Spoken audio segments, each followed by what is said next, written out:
അപ്പോൾ ഇന്നൊരു സ്പെഷ്യൽ ഡിഷാണ് ഉണ്ടാക്കാൻ പോകുന്നത്. Sweet potato crunchy spicy role.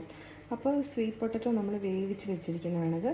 ഇതിനെ നമ്മളിങ്ങനെ ഒരു റോളിൻ്റെ ഷേപ്പിലാക്കുക. കണ്ടോ, എനിക്ക് കാണാൻ പറ്റുന്നു. റോളിൻ്റെ ഷേപ്പിലാക്കുക. എന്നിട്ട് നമുക്കിതിനകത്തോട്ട് സ്പൈസി ആൾക്കാർ ഉള്ളത് മാത്രമേ ഇത് ട്രൈ ചെയ്യാവുള്ളൂ കേട്ടോ. ഇത് നമ്മൾ നല്ല അരച്ച് വെച്ചിരിക്കുന്ന മുളകാണ്. അപ്പോൾ ഈ മുളക് ഇതിനകത്തോട്ട്, മുളക് ചട്നിയാണ് കേട്ടോ. ഇത് ചില്ലി ചട്നി. അപ്പോൾ ഇതിനകത്തോട്ട് ഇത് സ്പ്രെഡ് ചെയ്യുക. കുട്ടികളൊക്കെ ആണെങ്കിൽ കുറച്ച് സ്പ്രെഡ് ചെയ്താൽ മതി, അല്ലെങ്കിൽ നമുക്ക് ഇതിനകത്ത് നിറച്ച് വെക്കാം. എന്നിട്ട് വീണ്ടും ഇത് റോൾ ചെയ്യുക. നന്നായിട്ട് റോൾ ചെയ്ത് കൊടുക്കുക. കാണുന്നുണ്ടോ നിങ്ങൾക്ക്? ഓക്കെ, റോൾ ചെയ്തിട്ട് നമ്മൾ എന്താ ചെയ്യുന്നതെന്ന് വെച്ചാൽ നോക്കുകയാണെങ്കിൽ ഇപ്പോൾ നല്ല റോളിലായിട്ടുണ്ട്.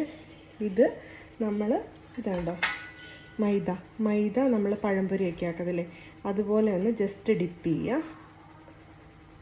ഇതുണ്ട്, ഡിപ്പ് ചെയ്തിട്ടുണ്ട്.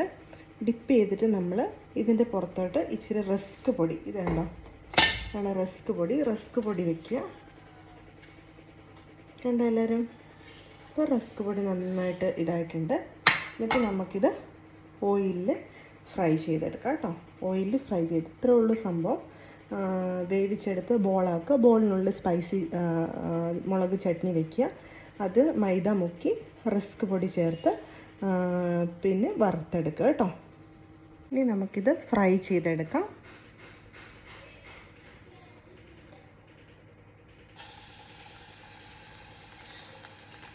ഇതെല്ലാം വെന്തതായതുകൊണ്ട് ജസ്റ്റ് ഒന്ന് തിരിച്ച് മറിച്ചിട്ട് ഫ്രൈ ചെയ്താൽ മതി കേട്ടോ.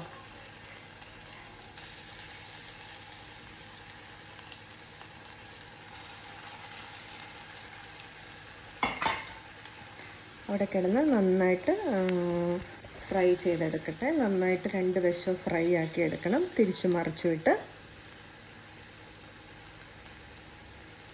റിയലി നല്ല സ്മെല്ല്, നല്ല ടേസ്റ്റാണ്, നല്ല സ്പൈസിയാണ്. ഇത് യെല്ലോ സ്വീറ്റ് പൊട്ടാറ്റോയിൽ ആക്കുമ്പോൾ ഒന്നുകൂടെ നല്ല ടേസ്റ്റാണ്. എല്ലാവരും ട്രൈ ചെയ്യണം. ഇതുവരെ ഈ ഡിഷ് ആരും ട്രൈ ചെയ്തിട്ടില്ലെന്ന് തോന്നുന്നു. അപ്പം sweet potato spicy balls. Okay, just try it. Thank you.